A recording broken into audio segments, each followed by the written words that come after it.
আরো বেশি শক্তিশালী হয়ে দেখা মিলতে চলছে লিওনেল মেসির ইন্টার মায়ামির। লেভানডোভস্কির সঙ্গে যোগ দিতে চলেছে এমন এক ফুটবলার যে একাই গড়ে দিতে পারেন মধ্য মাঠের ভাগ্য।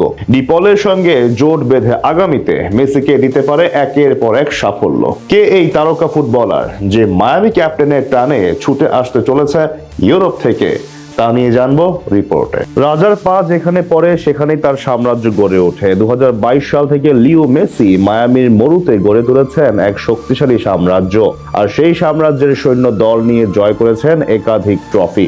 এবার এই সৈন্য বহরে যোগ দিতে যাচ্ছেন আরেক মহারথী, বর্তমান বার্সেলোনা তারকা রবার্ট লেভানডোভস্কি। এমন গুঞ্জন যখন চারদিকে ডানা মেলেছে, তখন আরো একটা রিউমার্স সামনে এসেছে। আগামী মৌসুমে শুধুমাত্র মেসির টানে ছুটে আসছে নিজ দেশের সতীর্থ জিওভানি লো সেলসো। এই রিউমার্সই এখন হট কেক ফুটবল পাড়াতে।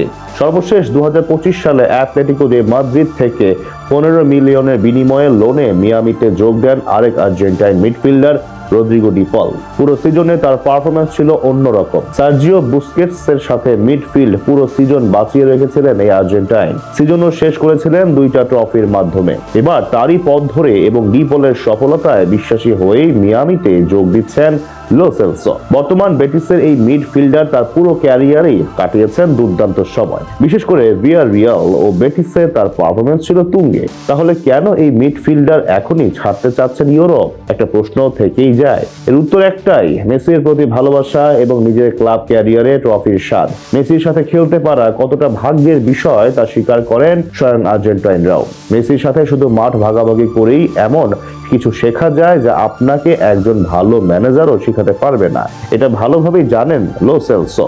অন্যদিকে এত ভালো পারফরমেন্স করার পরেও দেশের হয়ে নামের পাশে ট্রফি থাকলেও ক্লাবের হয়ে সাম্প্রতিককালে কোনো ট্রফি দেখা পাচ্ছেন না এই আর্জেন্টাইন। আর সেই জন্য হয়তো ডি পলের থেকে অনুপ্রাণিত হয়ে যোগ দিতে চাচ্ছেন ইন্টার মায়ামিতে। যদিও পিএসজি জার্সিতে ইউরোপ ক্যারিয়ারে সূচনাতে জিতেছেন 4টি ট্রফি, কিন্তু পিএসজি ছাড়ার পর জাতীয় দলের জার্সিতে 2টি কোপা আমেরিকা নিজের ঝুলিতে তুললেও জিততে পারেননি ক্লাবের জার্সিতে শিরোপা। লা লিগার ক্লাব রিয়াল বেটিসে যোগ দেওয়ার পর নিজের দুর্দান্ত পারফর্ম করলেও দলগতভাবে জেতা হচ্ছে না শিরোপা। আর সেই কারণেই সম্ভবত মেসি টানে আসতে চলেছেন মায়ামিতে। আর রিউমার্স সত্যি হয়ে লো সেলসো মাস্টেরানোর দলে যোগ দিলে লাভবান হবে উভয় পক্ষ। বিশেষ করে সার্জিও বুস্কেটস ক্লাব ছাড়ার পর মিয়ামির জন্য দরকার একজন ভালো মানের মিডফিল্ডার। যদিও লো সেলসো বুস্কেটসের মতো ডিফেন্সিভ মিড না হলেও তিনি ডি পলের সাথে মিলে বদলে দিতে পারেন পুরো মিডফিল্ডের ভাগ্য। আগামীতে মেসির শোকেজে ট্রফি তুলতে সেলসো রাখতে পারেন গুরুত্বপূর্ণ ভূমিকা।